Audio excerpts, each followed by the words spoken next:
The Adidas Ultraboost PB. What I think about this shoe after 30 miles.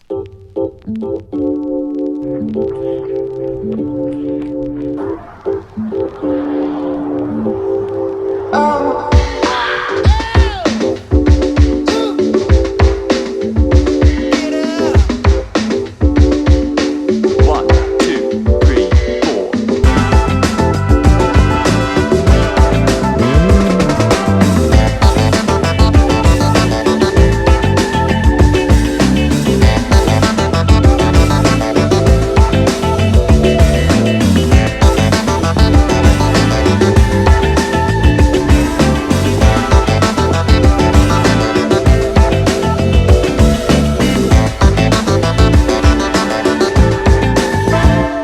The Adidas Ultraboost PB. Picked up these shoes most recently and just hit 30 miles on these. The shoe itself is very similar to the Ultraboost 19 as well as the Ultraboost 20. Very few design changes in terms of the boost on the shoe. You get that same 20% added boost compared to the original model. You have the same kind of design for the heel cup.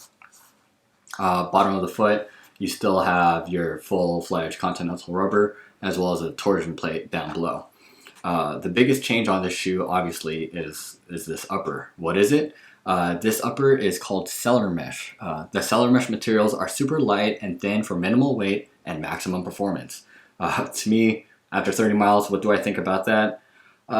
Pretty accurate. It is super light indeed. This material is insanely thin. I didn't really get to see the shoe until they arrived at my doorstep, and I'd have to say when I first saw them, I was like, these were a lot thinner than I expected. But that's a good thing. I actually like the thinness of this material. If you've ever ran in Nike Vaporweave, such as on the Vaporfly or on the Zoom Fly 3, it has that same thinness to the material, but it doesn't have that same plasticky feel that those shoes offer.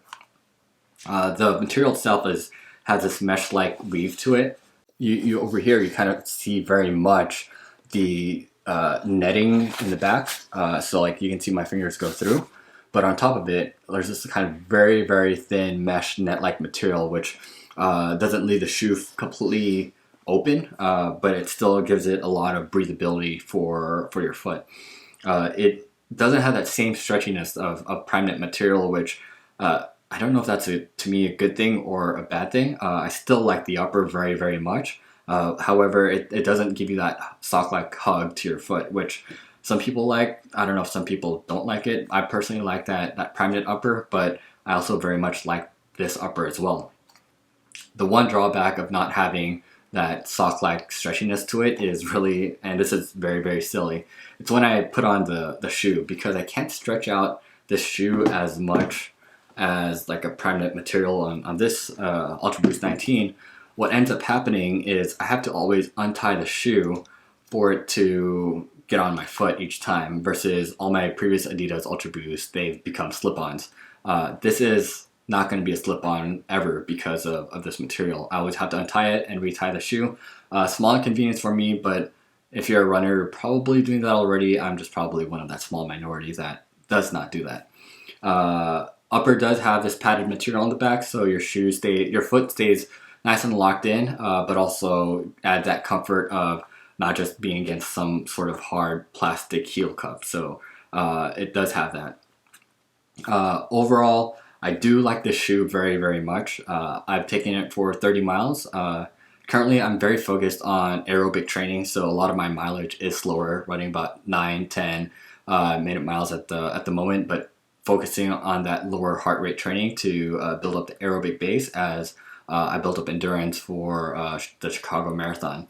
And for that kind of training, I'm really enjoying these shoes. They are marketed as PB, which stands for personal best. I don't see comparison, at least to other shoes out there, such as the Alphafly, Vaporfly, the Zoom Fly shoes, all from Nike, but you also have the Adidas lineup from Adidas itself. Things like the Hoka Carbon X. All the shoes have carbon plates in it and are designed for racing. Those shoes I would probably run a personal best in, but these shoes, in comparison to just general running shoes, I would probably, especially in comparison to those shoes with carbon plates, probably won't compare in terms of running personal best on.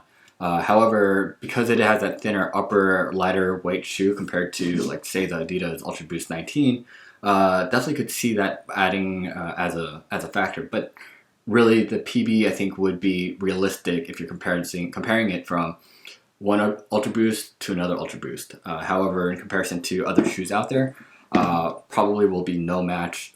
If you put the shoe on the same runner, same performance, you won't run as fast in these shoes compared to other shoes out there.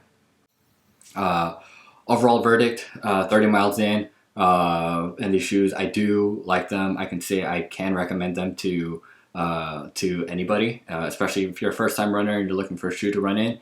Definitely give Ultraboost a shot. There are other shoes out there. The Nike Pegasus lineup is also a very good shoe to start off in. The Pegasus 37 is starting to get a lot of attention right now. It's not quite out yet, but I think it's launching soon. And that shoe is probably going to be one interesting shoe to compete against the Ultraboost lineup as an everyday trainer.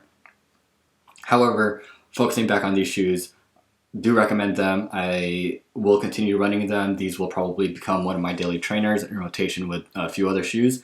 And those shoes, just for your reference, are not only these Adidas Ultraboost.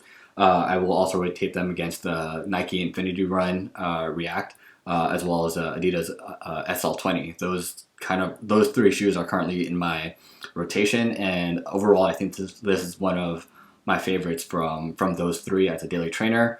As mentioned, my current training is revolved around aerobic training, so a lot more slower pace. So take that for how I'm viewing this shoe. All of them are kind of street running, road running, sidewalk running, outdoors. No, I haven't taken these shoes out for trail running yet. Have not taken them out to a track for speed runs. I've done some strides in these shoes, and they actually are very comfortable. But I would say I actually enjoy doing my strides more in like a Nike Zoom Fly 3 or even the Zoom Fly 2. But even then, these shoes I would recommend. Very good. They are Adidas Ultraboost. I am a huge fan of these Continental rubber on the bottom because it just adds a lot of durability. You're going to spend if you're going to buy these new at retail, even like the Ultraboost 19 or 20, those retail for $180, and that to me is money well spent because these shoes will last you a long time. All in all, I'd say I love these shoes. They are going to be in my daily rotation, so I look forward to adding more miles to them. If my thoughts on these shoes change after many more miles, I will definitely post an update, but for now, I do recommend them. If you've ever ran an Adidas Ultraboost, definitely give these shoes a try. They have a very similar feeling to the 19s at least. I've never ran it in the Adidas Ultraboost 20s, but they do have a similar feeling with slight difference just on the upper material. With that said, if you have any questions, leave it in the comments below. I will do my best to get back to you. And yeah, thanks for watching.